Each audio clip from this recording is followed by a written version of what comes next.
Kagandahan ng insurance ng isang OFW.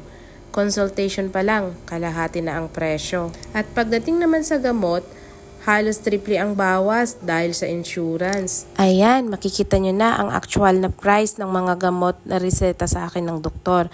Converted into peso na yan ha. So, kayo na lang ang bahalang mag-calculate kung magkano talaga.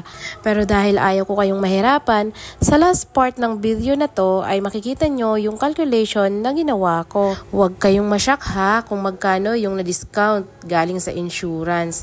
Kaya kaming mga OFW, masaya kami at kontento kami sa mga insurance na binibigay sa amin. Kayo ba? Kung pwede nga lang na pati pamilya namin dyan sa Pinas, mai-avail namin ng insurance na kung anong meron kami, gagawin namin. Kasi dyan sa Pilipinas, kahit may insurance ka at kahit naka-PhilHealth ka pa, marami ka pa ring babayaran.